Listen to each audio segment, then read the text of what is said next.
Assalamu alaikum warahmatullahi wabarakatuh. Mpenzi mtazamaji, natumai mzima buheri wa afya. Jina langu ni Haifa Muhammad na karibu katika kipindi kipendacho Pewa Asubuhi ndani ya kitengo Gumzo la Vijana. Alhamdulillah, tupo naye si mwingine bali ni Sheikh wetu Sheikh Abdul Ghani ambaye tupo naye ndani ya studio zetu akizidi kuelezea mengi, kujuza mengi. Wewe kama kijana kuna vitu ambavyo unapaswa kuvifahamu, kuweza kujipa moyo pia wewe kama kijana. Na inshallah tukiangazia mada yetu ya leo, tunataka kuangalia sababu zinazopelekea ustawi wa vijana. Tunataka kujua ili kijana aweze kustawi, aweze kunawiri, aweze kusaidia jamii kama vile tulivyoongelea, ni vitu gani ambavyo ama ni sababu zipi ambazo zinapelekea awe na ustawi ule inshallah. Na tukirudi kwake tuweza kufahamu mengi na mengi zaidi.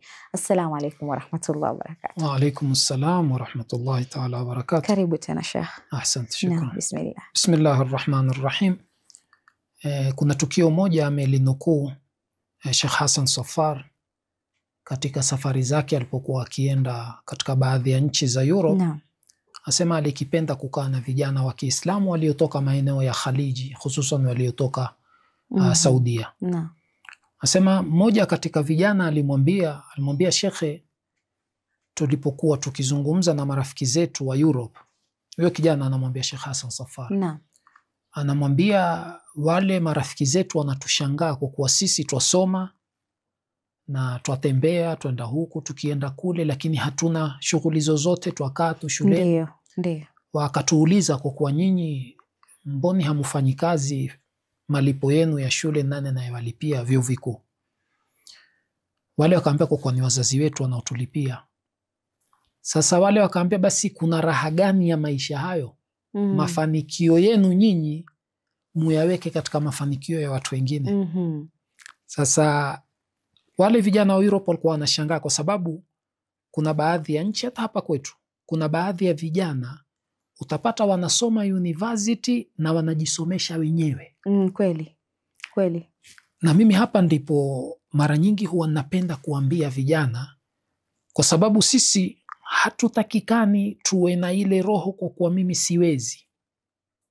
Kwa nini usiwezi? Wewe ndo kijana, wewe ndo uti wa mgongo. No. Kwa nini usiwezi? No. Kwa nini wengine wameweza? Wewe na wengine una tofauti gani? Hakuna. Na dalili ya mvua ni mawingu. Kwa hiyo dalili ya mustakbali wa kesho, dalili ya kuwa mtoto kweli kesho atakuwa na mustakbali mzuri, naanza kuonyesha leo. Ndiyo. Sasa kwa hiyo mtoto, wewe usiseme kwa mimi kweli pengine mzazi wangu hakunifundisha sijui hivi. Wewe kuwa tayari kuyabeba, kwa sababu umeshaingia sasa katika maisha, ni lazima uogelee. Kama tunavyosema, madamu ushaingia baharini ni mawili. Ima utaogelea utoke salama au ufe ughariki. Ndiyo. Kwa hiyo ikiwa utaamua kunyanyua mikono ni kuzama na kumalizika. Ikiwa utaamua kuogelea basi utajisaidia utoke. Kwa sababu ni vovote, kama ni kushika manini haya, kuvaa maplastiki au kuvaa nini zile za kujiokoa zile, lakini ni muhimu upambane. Na kwa sababu mapambano yana njia tofauti tofauti, kwa hiyo yanaanza kuanzia mtoto ukiwa uko ndani ya mashule. Na hii ishara ni lazima ionekane huko. Na ndipo nikaelezea pale, kwa kuwa mara nyingi we mtoto wa shule, kwa nini unakubali kila kitu ufanyiwe? Mimi siku zote ninajiuliza, we mfano leo utapata kuna baadhi ya vijana wamejikusanya, hata ni vijana 5, 10, wako na program zao wenyewe. Utapata mfano kila wiki wanadua fulani wanasoma, mmoja anatoa lecture hata kama ni dakika 5, 10, wanajikuza. Hapa ndio kweli unaona mustakbali wa kesho. Hawa wameamua wenyewe. Isitoshe, hapa kuna kitu muhimu sana ambapo lazima tujizoeshe, kwa sababu nyinyi pia kesho munaandaa viongozi.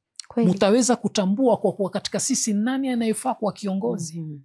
Kwa sababu mkianza kubebeshana ale majukumu mapema, mutaona nani anayefaa, nani ambaye hafai, nani anayestahiki, nani ambaye hastahiki. Lakini sasa ikiwa kule ndani hakuna majukumu yote tunayoyafanya, hakuna harakati zozote, mwisho hata mfano kukiwa na semina, mpaka sisi wanafunzi wa pale pale tualikwe. Kwa nini sisi tusiwe na nafasi ya kuandaa, sisi tualike wengine? Kwa sababu sisi ndio wenye kubeba majukumu. Na lazima ionekane pale pale. Sasa utapata mara nyingine kuna baadhi ya mambo wanafunzi wanayafanya kwa sababu wanaona yana maslahi na sisi, lakini kuhusu mustakbali wao wa kesho, kwa nini hawapangi? ambapo siku zote si haitakikani tuwe na ile fikra la muqama lakum farji'u, kama Mtume sallallahu alaihi wa alihi alivyokuwa wale wanafiki wakiwaambia rudini, hamna chenu, hamna nafasi, mutashindwa, hamuna nguvu, nyinyi wachache. Lakini kaambia la, kama wakati wa Taluti na Jaluti, kam min fi'atin qalilatin ghalabat fi'atan kathira. Ni muhimu kujipanga, kujielewa, kujitambua, kwa sababu usiseme sisi wachache, sisi wadogo. Wewe si mdogo. Ndiyo. Madamu umeamua kutoka nyumbani kusoma hivi sasa, ni lazima upange kila kitu. Ndio yale maneno al-Imam Ali salamullahi alayhi, nikasema sawa, huku hatukupata malezi mazuri, hamkupata malezi mazuri, baadhi ya mambo hamkuyapata, jiendelezeni wenyewe, nafasi mko nayo, hamjapokonywa wala hakuna mtu aliyewanyima. Mkiwa mtajipanga, hata yale mambo ambayo hayafai mnaweza kupambana nayo. Na ndipo leo utakuta kuna baadhi ya nchi kuna harakati mzuri sana ndani ya university. Vijana ndio wanapanga kila kitu, wanapambana, mpaka huwa kuna semina zao wanaziandaa kuwafanyia tablighi wenzao. Na mara nyingine wanaamua mpaka zile za kuingia mitaani. Lakini wamejipanga wenyewe, wala hakuna mtu wa nje. Kweli kweli. Utapata mpaka baadhi ya walimu wanavutiwa na zile harakati za vijana. Maana tukiangalia haswa kama vijana, kuna mambo mengi ambayo tunafanya. Kuna vijana wanaingia katika gangs siku hizi. Kuna vijana mihadarati imewaharibu. Alhamdulillah, kumekuwa na organization nyingi ambazo zinahamasisha. Na hao ni wao wenyewe kwa wenyewe wameamua, mimi kama kijana siwezi taka kumwona kijana mwenzangu anapotea njia. Ni jukumu langu mimi kuweza kuangalia kwamba kuna organization ndio za kuangalia watu wanakuwa katika njia ambayo ni sahihi. Ndio utakuta mtu anapewa advice hapa na pale ili kuhakikisha maisha yake yanarudi katika ule mstari ambao yeye mwenyewe pia akija akiangalia nyuma nilipotoka anasema kweli nimetoka mbali. Asante, hiyo ni nini mzuri sana ikiwa organizations zenyewe zitakuwa ni vijana wenyewe, kwa sababu wajua kijana anajua zile lugha za wenzake, vijana wenzake. Kwa sababu wacha wale wa nje, hata ndani ya vyuo mfano kuna baadhi ya vijana ambao wameharibika maadili na nini. Sasa nyinyi ikiwa mtaunda vikundi kujaribu kukaa nao, ni kama kuna baadhi ya maeneo mfano wanazungumzia katika nchi za Amerika mfano au upande wa Europe, utapata kuna baadhi ya vijana wanakwenda katika magereza. Kweli. Ambapo wanafanikiwa.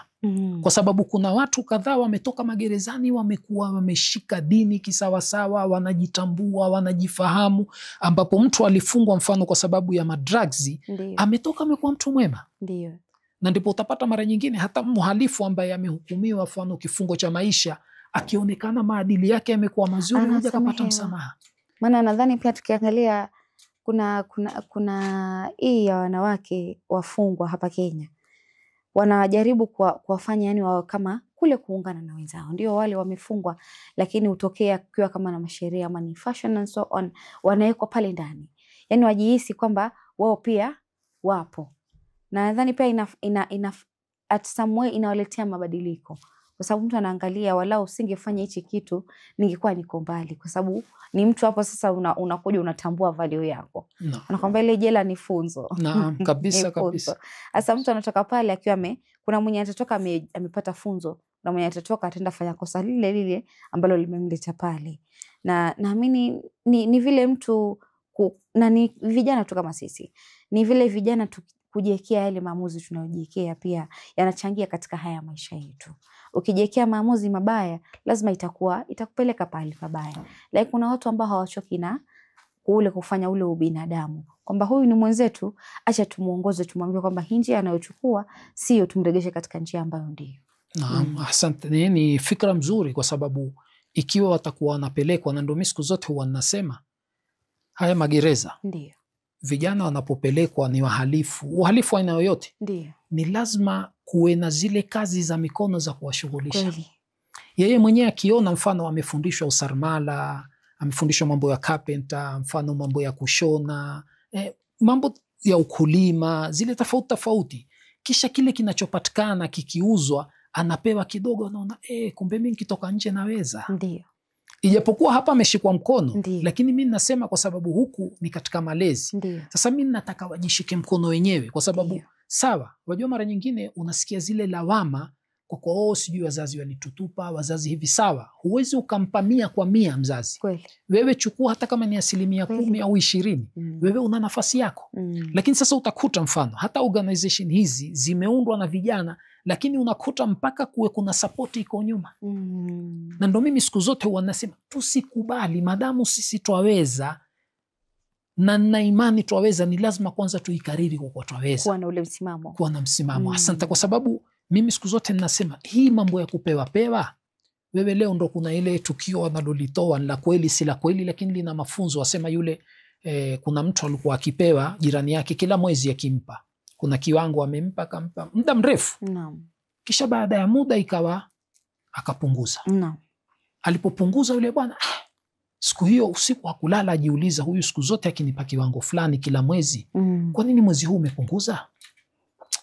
Akasema wacha mwezi unaokuja mimi nitamuuliza. Ndio. Mwezi unaokuja yule bwana akampa zile zile ambazo amempunguzia pia. Akamuuliza, akamwambia, samahani, siku zote ukinipa kiwango hiki, mbona ile mwezi uliopita na mwezi huu umenipunguzia?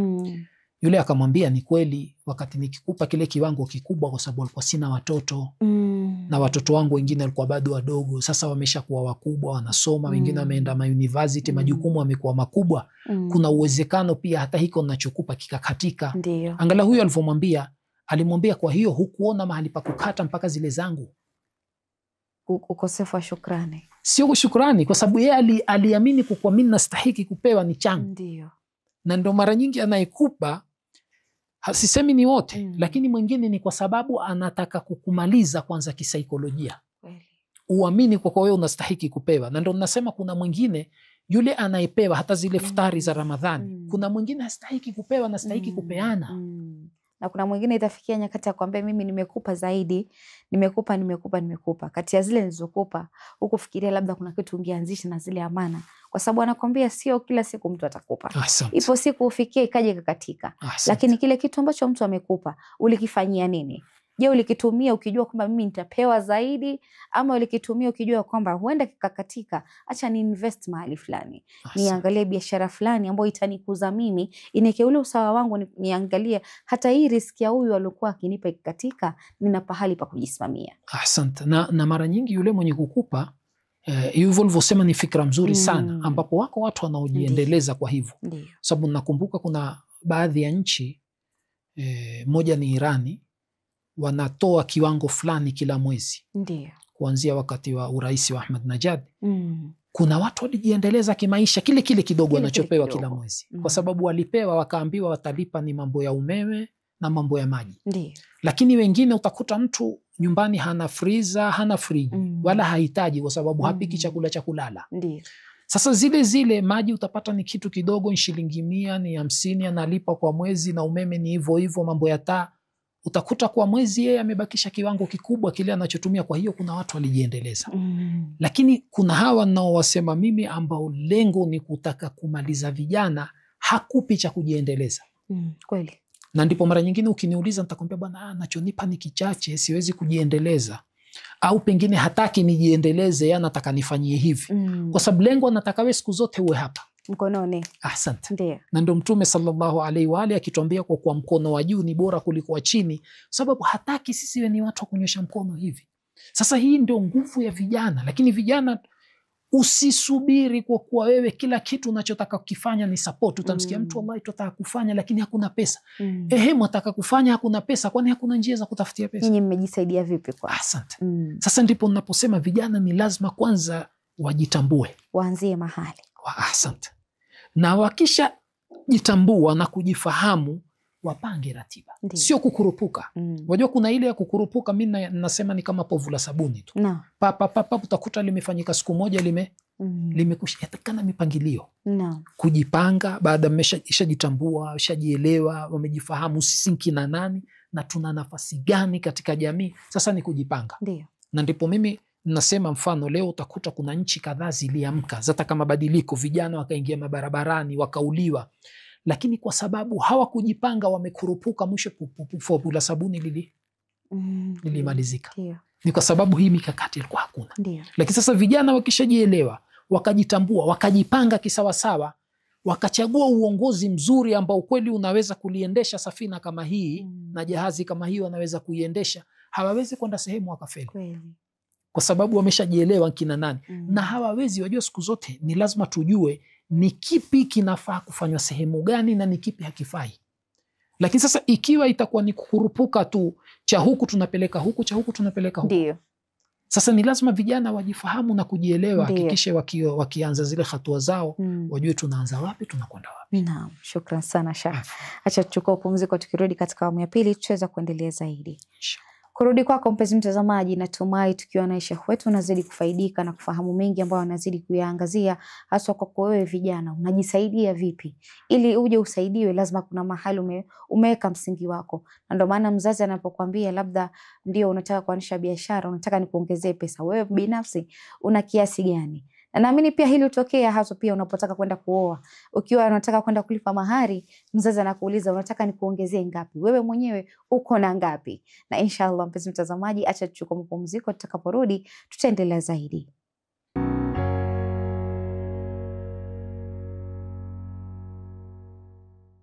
Assalamu alaikum warahmatullahi wabarakatuh. Mpenzi mtazamaji, karibu tena katika awamu ya pili ya kipindacho Upeo Asubuhi ndani ya kitengo Gumzo la Vijana, tukizidi kuwa na Sheikh wetu Sheikh Abdul Ghani, ambaye naamini mtaweza kufaidika na yeye na unazidi kufaidika na yeye, akizidi kuelezea na kujuza mengi, kudadavulia mengi kuhusiana haswa na wewe kama kijana.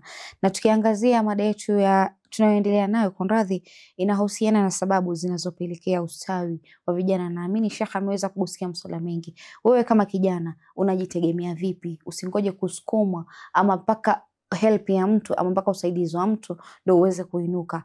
Wewe jiulize kiwewe, mimi nafanya nini ili kustawisha maisha yangu?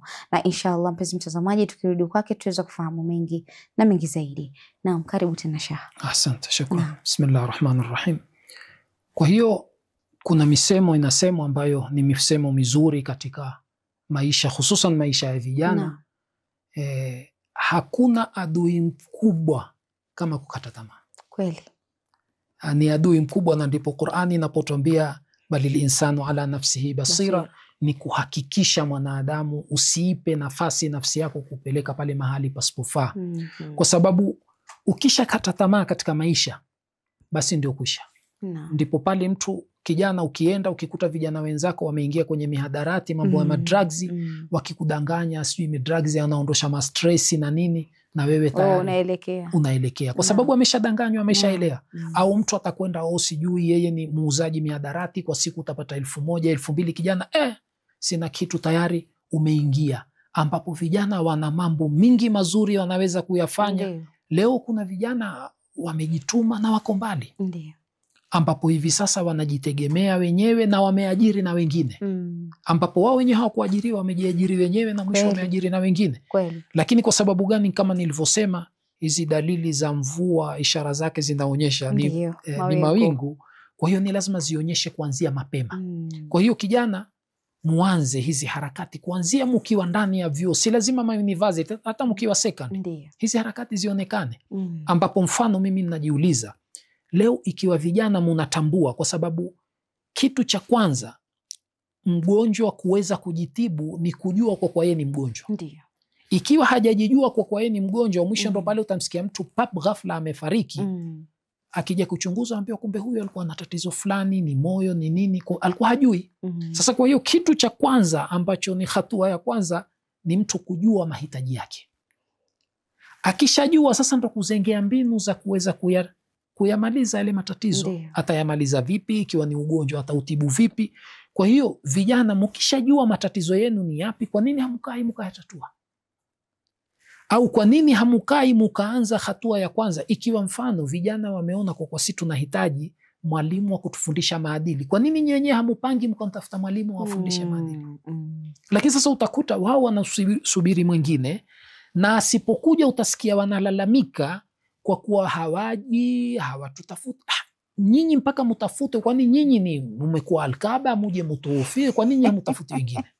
Wana Waswahili wakakwambia kwamba mwenye haja ufuata choo. Asante. Ni kwamba wanasemaje ule msemo wao, mtakacha mvunguni sharti ainawe. Naam. Naam, ni kule kwamba wewe kijana unajituma vipi? Asante. Naam. Unajituma vipi ili kutaka msaada? Maana Asante. wewe ndo unahitajia huo usaidizi. Inaweza Asante. kuwa yule mtu ana usaidizi kweli, lakini wewe binafsi umefanya jambo gani kuweza kupata ule usaidizi kutoka kwa ule mtu? Haiwezi kusaidia pasi na yeye kutojua, mpaka uende umuelezee ndo ujue usaidizi na utaka sehemu gani. Asante. Naam, hiyo ni muhimu sana, kwa sababu wajua kusipoonekana ile haraka hakuna mtu atakuja kusupport. Kweli. Na pia ni kwa nini tusubiri support? Na ndipo pale utamsikia mwingine, bwana mimi naanza, anayetaka kuja kuunga mkono aunge mkono kwa masharti yangu, si masharti yake. Ndiyo. Na hapo ndo utakuwa umefaulu. Mara nyingine wewe ukianza na ukionekana, tunajua kuna watu ni wataalamu. Akiona umeanza kufanikiwa ataleta chake, aanze kukuletea masharti, kumbe amelenga kukumaliza. Na wewe utayakubali yale masharti. Na ndo hata nakumbuka kuna mmoja aliniambia mimi, niko na shamba kubwa, natafuta wadhamini wanijengee sijui na hivi. Nikamwambia kuna harakati gani kwenye shamba? Hakuna chochote, hakulimiwi, hakufanywa chochote. Nikamwambia hata kama ni mimi ningekuwa na pesa singekufanyia, kwa sababu wewe huhitaji kufanyiwa wala hustahiki kufanyiwa. Kwa nini shekhe? Nikamwambia ni kwa sababu wewe kama ingekuwa kweli una hamu ya kufanyiwa, mtu akaja akaona kweli umefanya kile chako, hata kama umejenga ni cha udongo, unalima na ni mtu akaona kweli huyu ana hamu ya kufanyiwa. Sasa wewe unasubiri kufanyiwa, na wewe mwenyewe umelala usubiri. Ngoja subiri, ndo wale wamefungua midomo wanasubiri kunazi zianguke mdomoni. Sasa hii ni kitu ambacho hakiwezekani. Ni lazima vijana muhakikishe kwa kuwa mumejituma na muamini kwa kuwa munaweza. Kwa nini wengine waweze nyinyi msiweze? Kuna nchi kadhaa leo wanatawala ni vijana. Kina Ibrahim Traore wameingia ni vijana wadogo. Kwa hiyo vijana mwaweza. Ni lazima kuamka na kujitambua, ambapo kweli kumetoka huku ulalamike kweli hukulelewa. Wengine pengine wamelelewa mitaani, wengine wamelelewa kwenye nyumba za mayatima. Lakini madamu ushaingia huku, wewe una nafasi yako mwenyewe sana ya kujijenga wewe binafsi. Maana background yako haiwezi kudetermine future yako ya baadaye itakuwa vipi. Maana hauwezi kuishi ukilalamika kwamba mimi nimelelewa kiyatima, babangu alikufa, mamangu alikufa. Hauwezi ishi maisha hayo.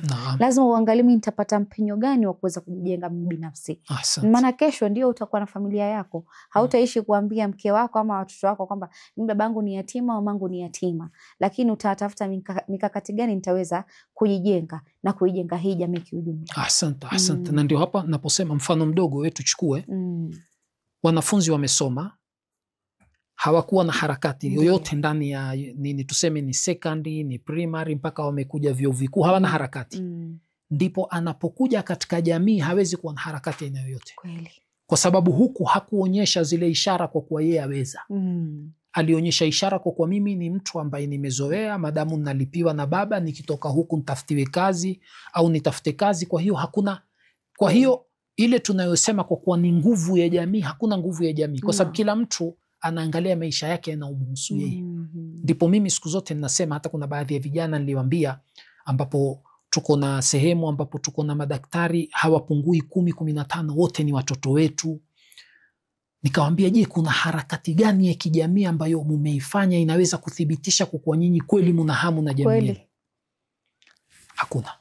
Ambapo leo nikawambia, nyinyi munasubiri mfano serikali ya kaunti fulani imeweka matibabu ya bure, muko tayari nyinyi mushiriki kufanya kuingia mutibu watu bure.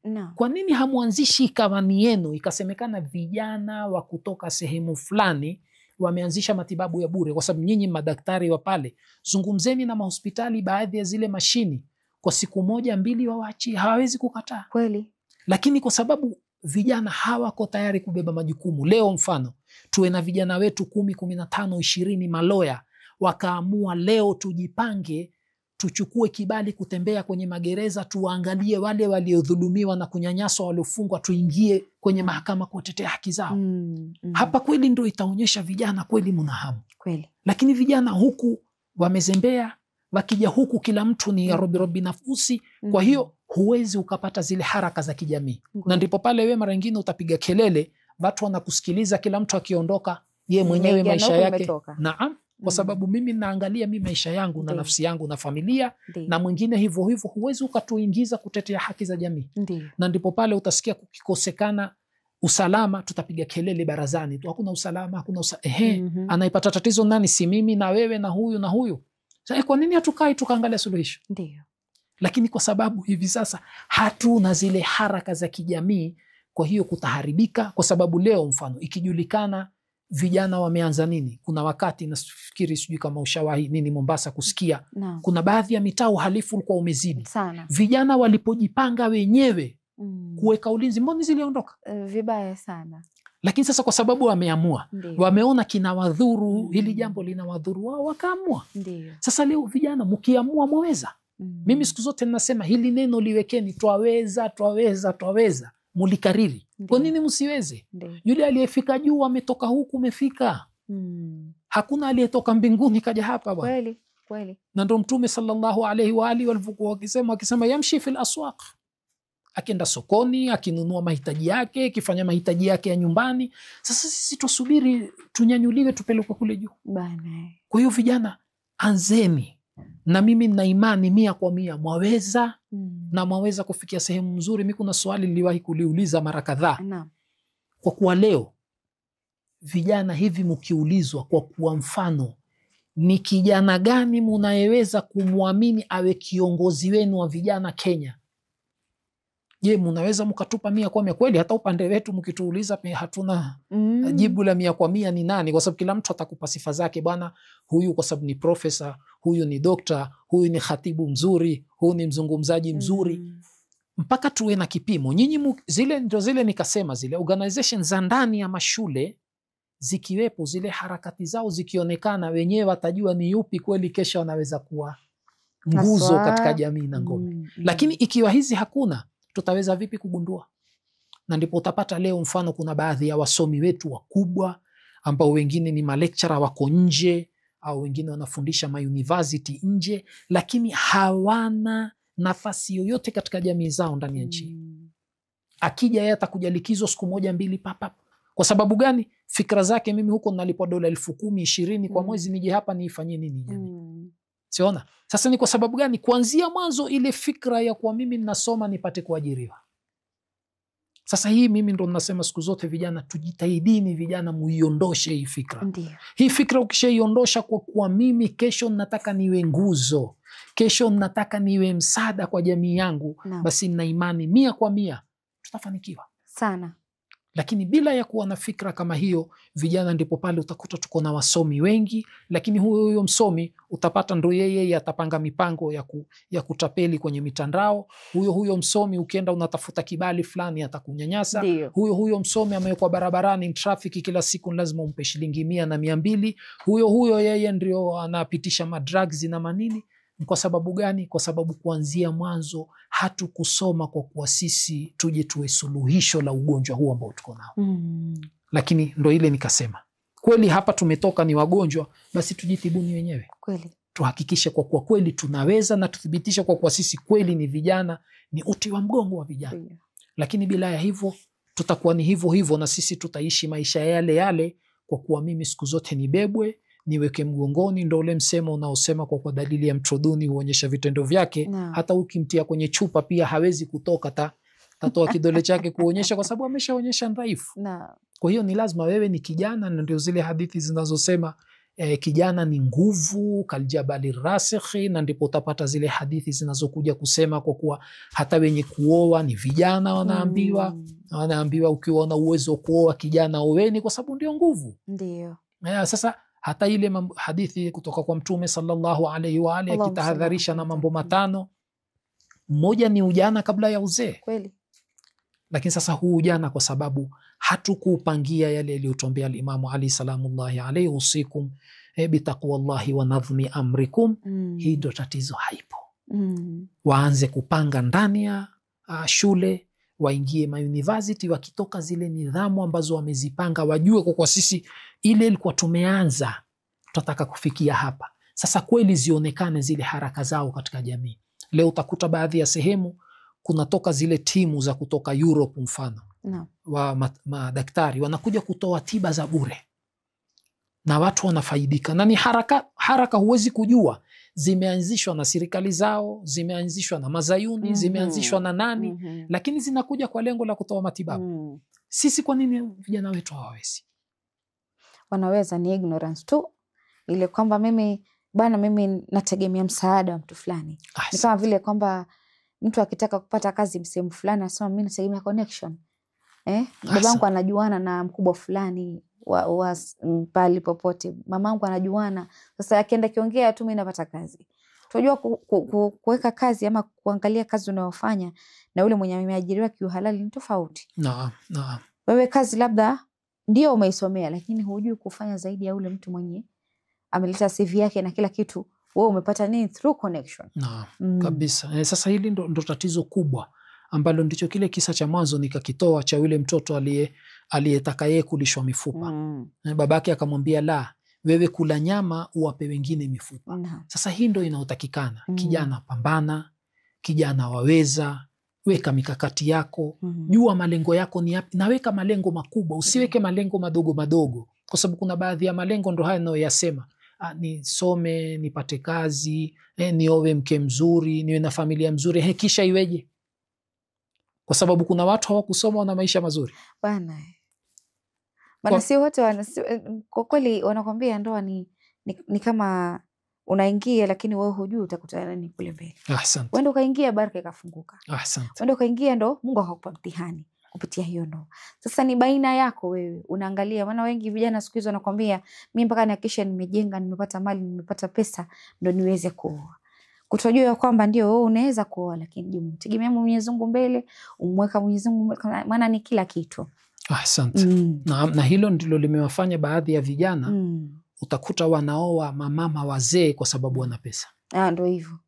Kwa sababu gani? Kwa sababu kuanzia mwanzo fikra zake ni pesa. Ndiyo. Kwa hiyo akipata kimama kizee kimetoka Europe kimekuja, utampata kijana atamaliza umri wake wote kukaa na mzee, ndio ni kama mfanyikazi wake, ni mwisho inakuwa. Sababu ni mtu mzima, hajiwezi, lakini kwa sababu malengo yake yalikuwa ni malengo ya chini. Ndio nasema sisi ni lazima tuwe na yale malengo makubwa, malengo ya kuwa kweli hii jamii inatuhitaji, huu umma unatuhitaji, nchi inatuhitaji. Kwa hiyo ikiwa tutakuwa na fikra kama hizi, basi nina imani 100% tutafika. Mashaallah, shukran sana Sheikh, kuanzia mwanzo hadi mwisho umeelezea mambo mazuri sana, mambo ambayo sisi kama vijana tunapaswa kuyafahamu, na naamini Allah akupe umri zaidi ili tuweze kukutana zaidi kuongea masuala kama haya. Shukran sana. Afwan. Kurudi kwako mpenzi mtazamaji, natumai katika awamu ya pili tukiwa na Sheikh umeweza kufahamu mengi ambayo ameweza kuiangazia. Kwa radhi, naamini umeweza kufahamu mengi ambayo ameweza kuyawasilisha. Ni jukumu lako sasa, mpira tunaoregesha kwako. Je, upo tayari kubadilisha maisha yako? Upo tayari kuyajenga? Upo tayari kujenga jamii? Jiinue wewe kama kijana, utakuwa umeinua watu wengi sana. Na insha Allah mpenzi mtazamaji, kufikia hapo sina mengi ya kusema isipokuwa ni kukwambia fi amanillah.